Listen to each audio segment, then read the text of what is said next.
Hello, everyone, and welcome back to another episode of the Real Estate Investors Club podcast. Hello, Terry. How are you today? I'm great, Axel. How are you?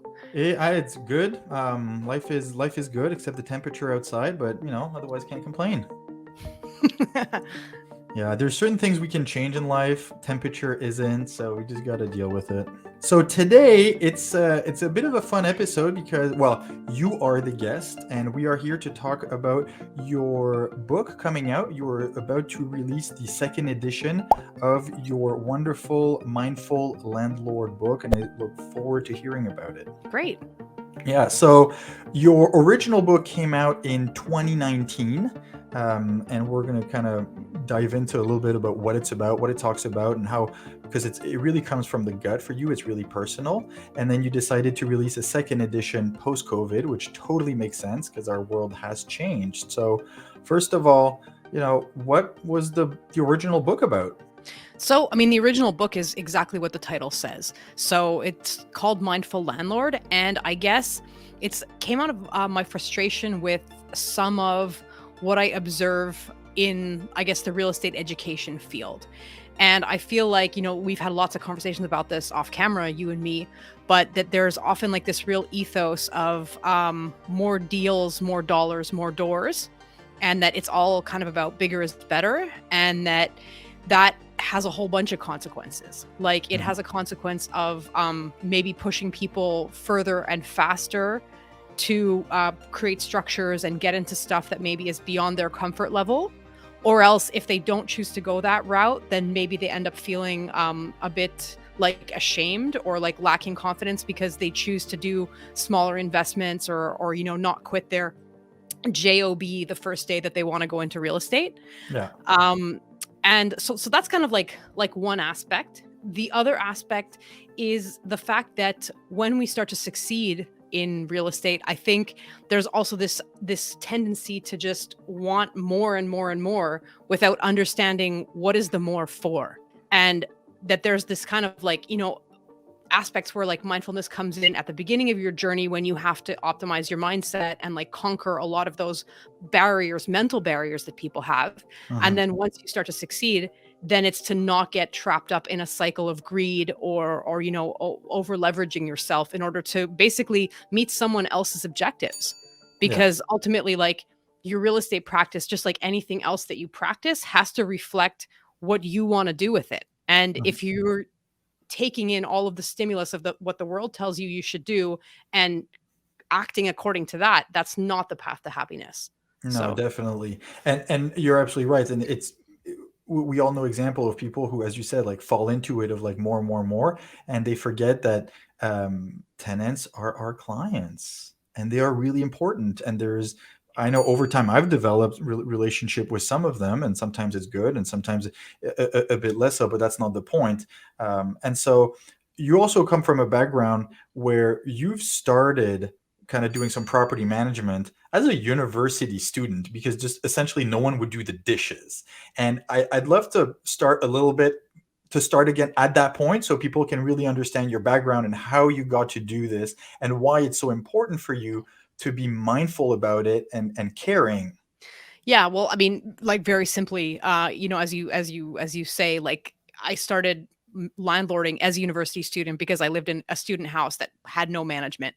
And so basically I stepped in and took that role and had like kind of a crash course in it when there was no, there wasn't as an investor. There was no like real things on the line. It was just about my own quality of life and not wanting to live in a mess.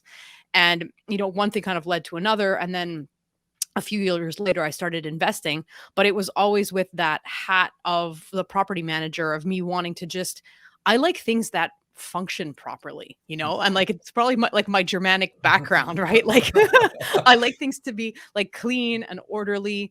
But at the same time, like I'm also not afraid of things that are a mess. Right. And like I think that ended up, turning into a business model where a lot of my units are in lower income areas. And that part of what I ended up doing was just putting those properties under better management, be it Mhm. changing the business model, cleaning things up, um, dealing with some of the tenant issues that there are, and then, turning that into something that turns a profit. So hmm and so, yeah, given from your background, it's easy to see like why it's important to you. And as you said, like being organized and putting in structure is actually like a big part of the solution. And I know how organized you are, having worked with you a little bit now. And so, what would be, some of the major points that you describe in the book about, when you step into a new building, like what would be some of the first three things you do? Well, I mean, I think, what I try to do with more of like the practical sections, because just to be clear, like is really, the book is like half mindset and half practical how to. And in the how to's, what I'm trying to do is really like give people an idea of how to start things from the ground up. And that's all the way from like conceptually setting yourself up to just a checklist of things you do when you're setting up a maintenance plan. Or like, for example, like one place where I see a lot of people kind of drop the ball is they go through the process of having their building inspection. They get this beautiful report. It's very expensive. It costs like, $600 to $1,500 to get like your building inspection. And then the thing goes in the closet and gathers dust. They don't Well, read like it.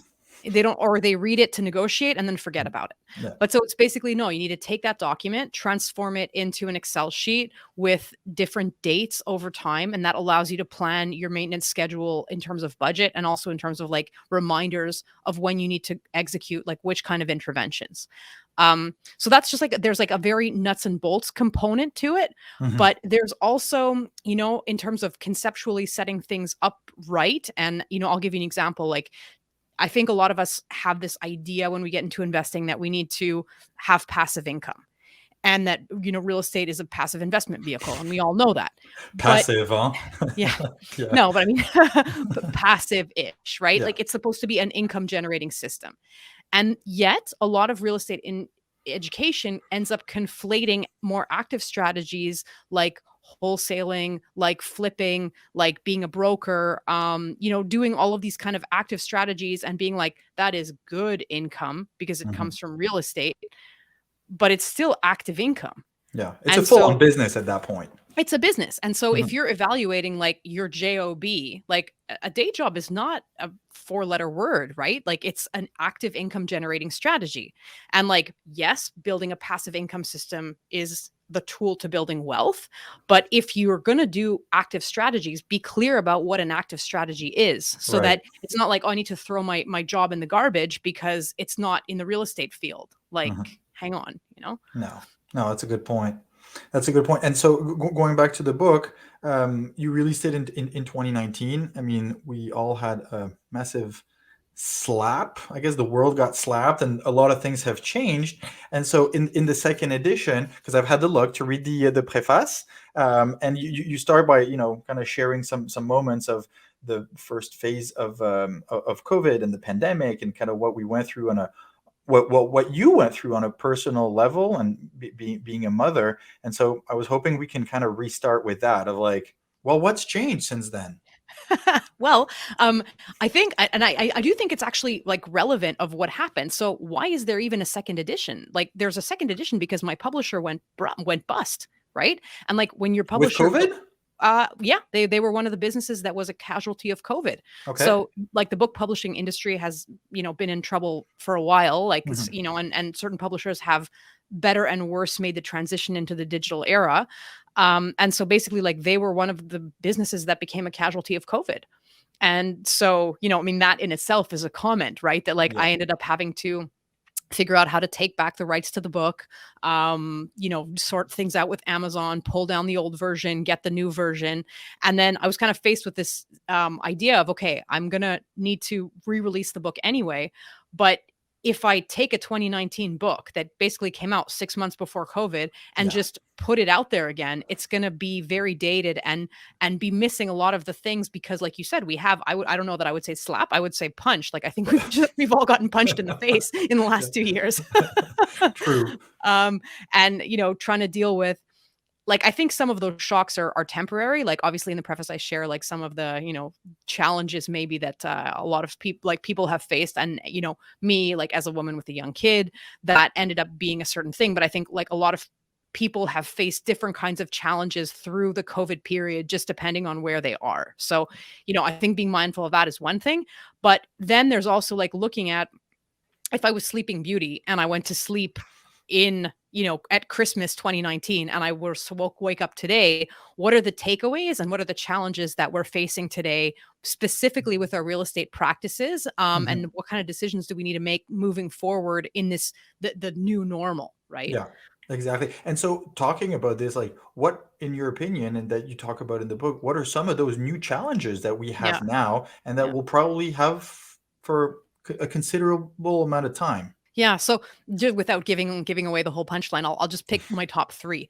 So Hmm. I think the first and like super easy one is just in terms of like our practices as landlords and investors, like technology now has such a huge incidence. And like whereas before you kind of knew about Zoom, like now everyone can run a Zoom meeting, right? So I think integrating and leveraging technology in our lives is super important. I think it also then ends up having like social consequences because when we're hiring people or when we're dealing with the employment market, like what was a real eye opener for me was when like I have a cleaning lady who lost her job because she doesn't like know how to leverage her cell phone properly, Yeah. like if people aren't able to integrate the app ecosystem, it's going to become a real barrier. And I think like for those of us who work in this field, as we like deal with our concierges, our older tenants who like maybe have trouble paying with e-transfer, like there's this real technological deficit that is again just exacerbating some of the inequalities that there are already out there. Yeah. um and so if I had to then jump use that as a segue into the second issue, it's that you know as I've gone through, examining, let's say, the social footprint of some of the stuff that I'm doing. And I think through COVID, it's, been brought more to all of our attention that the economic dislocations and the lockdowns and different things affect different parts of the population differently. And, one of the things that's happened in real estate is like with this crazy asset bubble, now a lot of people are getting locked out of home ownership. Affordability is becoming a bigger and bigger problem. Hmm. And, us as landlords and people who are trying to make money in the real estate field, some of our behaviors can have unintended consequences. And I think when we're looking at like basically our society is kind of like being pulled apart by a lot of these like social and economic tensions, I think it's really important like for us as like landlords and investors to just be really transparent with ourselves about like being the forefront of gentrification, or like what does it mean when we say okay, well, I'm optimizing a building, like what does that mean when you say optimizing the building? Like it means raising the Exactly. rents, and that has social consequences. And I don't have any answers, but I Hmm. think just the fact that like we're transparent with ourselves about that, I think it's important. And I think it has a place in a book called Mindful Landlord, which is about partly also about our social footprint, Yeah. right? And you're absolutely right. And going back to what we said earlier, it seems like some people sometimes forget that. And for us, it may be a way to create passive income, but it's where people live. Yeah, It's not just a fun little tool that doesn't impact anyone. It has big exactly. social consequences. Yeah. And you're absolutely right. And for the title of your book, to remember and to be mindful of that, Yeah. to remember that what you see as an asset is someone's, it's not livelihood, but it's where they live, it's their home, it's their nest, it's where they used to get out of, and now they also have to work from there. So it's important to, with the quality, with the ability to provide quick fix and reparation and maintenance and so on and so forth. And I'm sure that's something that you're going to talk about as well, like being even more responsive, because now not only is it someone's house, it's also their workplace.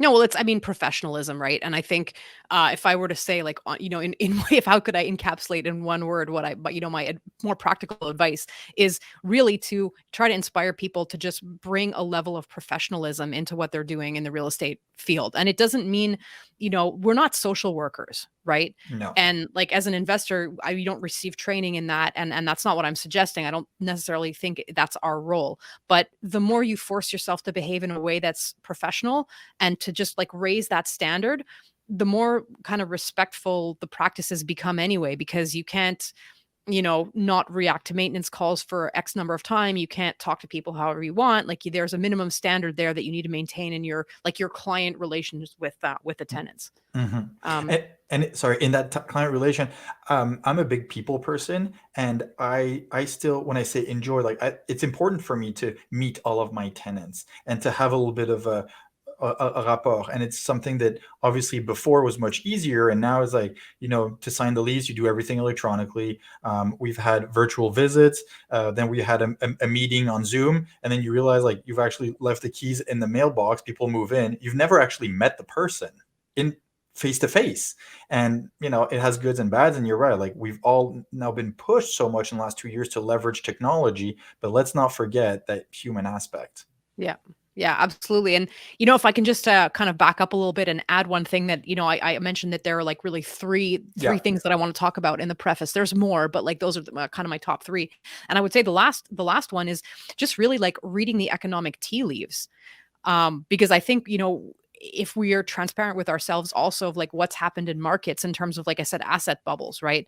Like that there is economic fundamentals of specific markets. So like if we look at the economic fundamentals of like the real estate, investment real estate, you need to look at the rent data, you need to look at net migration, you need to look at, all of these economic data, and then somehow put that in relationship with GRMs and multiples of revenue and the profitability of individual assets. And I think I'm also like trying to issue a bit of like a call to arms or a word of caution to say, like, yeah, we want to make money as investors, we want to make smart investments, but at the same time, like, be aware of the larger economic context in which we're doing things. And I think we're certainly about to start facing a phase of challenge now. And I think being able to understand what some of those variables are that impact the market, because I think a lot of people who especially get very stuck in like the local context, they don't necessarily understand that there's this big macro picture behind. And when we're buying buildings at 25 times multiples in Montreal with the hope that it's going to go to 30 times multiples next year,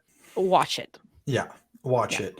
And Yeah. as you said, there's so many external factors, and the issue with that too is that if people don't regulate themselves in a way, and they'll say, yeah, but that's just the market, it keeps going higher and higher and higher, and then legislators or the city steps in and just says, well, now we're going to control even more. And there's already rent control, and now the city of Montreal is talking about creating a registre for all the leases. And Yeah. so, Yeah. actually, where do you see this going? Yeah. Given, Yeah. you know, No, I mean, Axel, it's a really great question. And I guess like for me for 2022, like I've set myself this goal that I want to, understand some of this like social question a little bit more. And so I started reading, and what I happened on some like US study about just what have are some of the effective ways of dealing with the affordable housing issue. And it was like a cross-sectional study of like various initiatives. And it just, it really makes me angry because I wish that like our politicians would read some of that stuff. Because I'll give you an example. Like when they're talking about what municipalities have done to act on the affordable housing issue. So mhm, one is zoning. Okay. And they had an example from BC where Vancouver has a huge affordability issue. And one of big the time. things that the different municipalities did, so like Burnaby, New Westminster, is they just authorized basement suites everywhere. And it's called a density initiative. And Mhm, so basically, the cost to the taxpayer is zero. All yeah. that the city has to do is begin authorizing creation of additional units in Mhm, their, urban planning section. And then, boom, all of a sudden, you're acting by upping supply in yeah. a way that's a win-win-win. And it's a win for the individual owner because they get an additional revenue. It's a win for the tenants because there's another unit on the market, which if we have an oversupply of rental units, the prices will come down on their own. So you're Mhm, acting on price in that way. yeah. And like I just find it unfortunate. And again, like, this is a bigger discussion we don't have time for, but that like the way our government seems to be reacting to things is with these like top down repressive measures when there's really like a nice ground up win-win-win. And, Mhm, like I said, I've set myself this goal for 2022 is that I want to start like finding and talking about some of those win-win-win solutions, because it's not true that we as landlords win when our tenants lose. Like ultimately no, we have to never. find a way to make it a win-win-win game. And if Mhm, they're playing to win at everyone's expense and we're playing to win at everyone's expense, on va jamais s'en sortir. And no. so the goal is to like try to find some kind of initiatives that break some of those log jams, and maybe somebody at the city actually opens their eyes to some of these like longitudinal studies that like the data is there. You just have to look Yeah, for it. yeah. And that, to me, that brings up 2 points. So you're absolutely right that it's such a contradiction between what the politicians want and what they actually do to achieve it.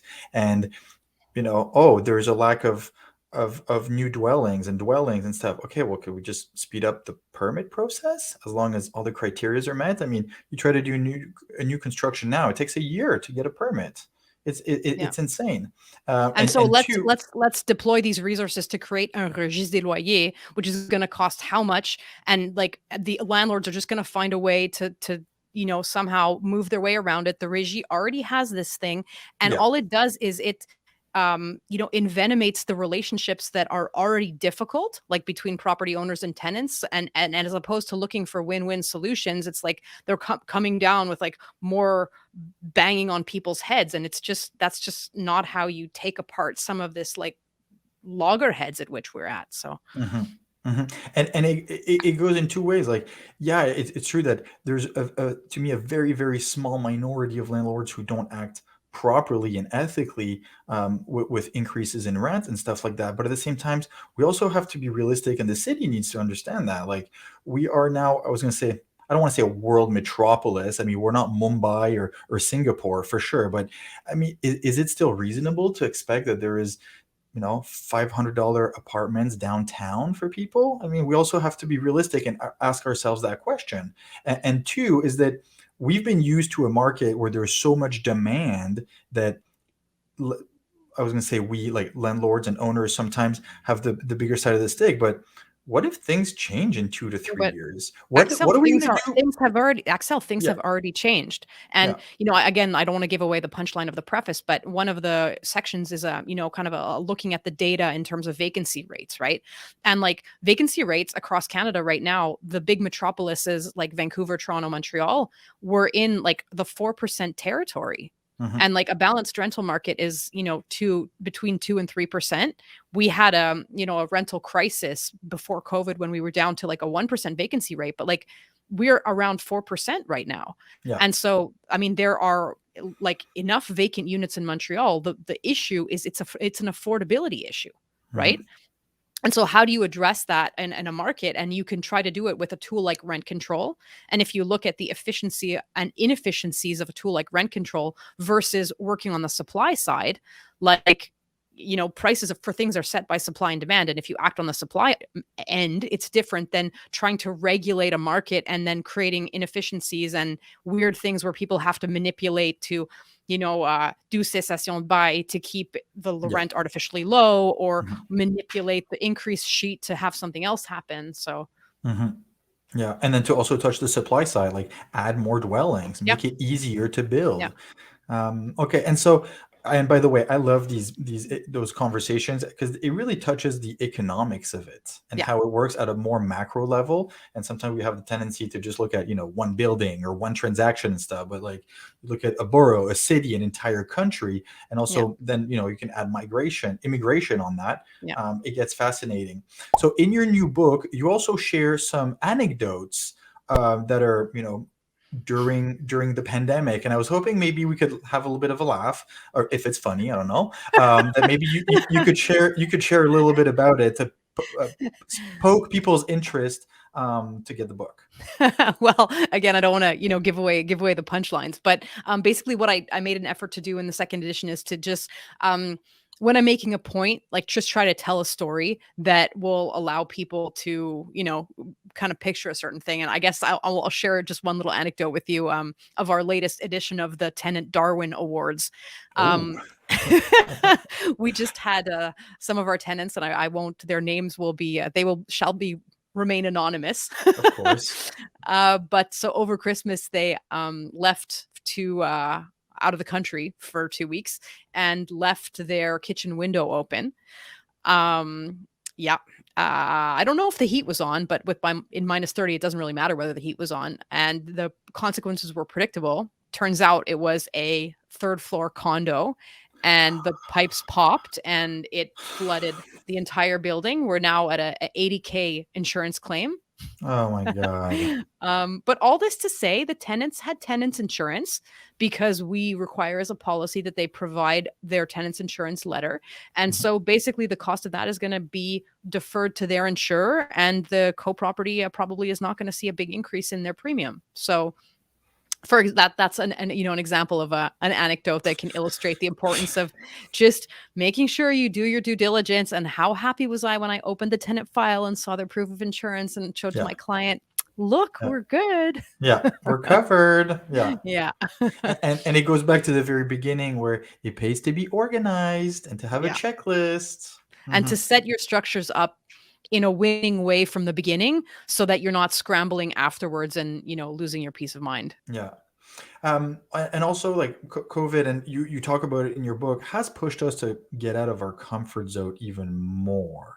And I was hoping maybe you could, what does that mean for you, and what impact did it have on your activities? Well, Axel, we're here, you and me. um, and we were not podcasters 2 years ago. Hmm. So I think, we have like a good analogy from the combat sports world, which is that, like, let's say you hurt one hand, well, then you can only fight with the other hand, right? And I Yeah. think that COVID did exactly that. Is it took away half of the things that we were used to relying on and forced us to develop other methods and practice other things. And if for some of us that's meant becoming more comfortable with certain technologies. For me personally, it's been the podcasts really, and getting more comfortable with doing business digitally. Hmm. And that's like been actually like super enriching, and that like one can complain, and God knows, like I've been the first one to complain of all the COVID problems, but in the who moved my cheese paradigm, like ultimately the more you adapt and let one of those mass be one of the cockroaches in the mass extinction event, be one of Yeah. those creatures that survives, afterwards you're going to have so much more terrain to operate on because you were flexible enough to adapt to it. So Yeah. And you said it, and it's crucial, the being flexible and adapting quickly. And Charles Côté from his podcast Drôlement Inspirant has a very famous line where he says, like, whenever you're in a bad situation, just think of it of like, how am I going to turn this around to my advantage? And yeah, in a way that, as you said, like, created opportunities. And you're right, like neither of us used to do this right now in podcasts and stuff, but I know on my for me, like I was facing withdrawal of talking to people yeah, and sharing stories. And so, and you, it was the same thing. We just took that to our advantage and created another opportunity. And it gave the opportunity to your publisher to go bankrupt, so you had to take your book out a second exactly. time. Exactly. And get to, create a product that's ultimately updated and, I think a better version of the ideas that were there in the first book. Hmm. So on my side, I've already pre-ordered 2 copies of your book. They're ordered, paid for, and I really want them signed with your little hand. Where can people find your book? So it's super simple. We have a landing page, just mindfullandlord.com. And you will see, actually, you can order the Kindle edition already on Amazon. There's a link on the page. Or if you would like to get a paperback copy that's signed, if you order your copy before March 15th, which is the launch date, I will personally sign your copy. And you'll have a choice. Either you can come and pick it up at my office in person if you want to have a quick handshake and a quick chat, or else we'll mail them out to you basically in the first 2 weeks of March. Sounds good. I will choose the in-person option. Yeah, I'm not Yeah. surprised. and I'll bring coffee. Sounds good. Sounds good. Super. Well, Terrie, thank you very much. Any last words of wisdom you'd like to share about the book? No, Axel, thanks so much for interviewing me. It's always, we always have guests on, and I was saying off camera before, oh, it's like so relaxed. It's just the two of us today, and Ah, it's fun to find myself in the guest seat on my own show. So, there you go. Perfect. It was enjoyable. And for everyone listening, you've heard where you can get the book. Go to Terrie's website. You can pre-order. It will be released at the March 15th, you said. yeah, that's correct. Okay, perfect. So we still have a little bit of time, but do it now because the list is piling up. So thank you very much, Terrie. It's been a pleasure. And just to remind everyone who's listening, we are going live every Wednesday. whether with JP, with Terrie, and I in interviewing a guest. So you can expect to see us here. And for everyone on the podcast, please share it, leave a comment, leave us a review. It's always appreciated as it helps us reach more people who can benefit from it. So thank you very much, and we will talk to you again next week. Goodbye.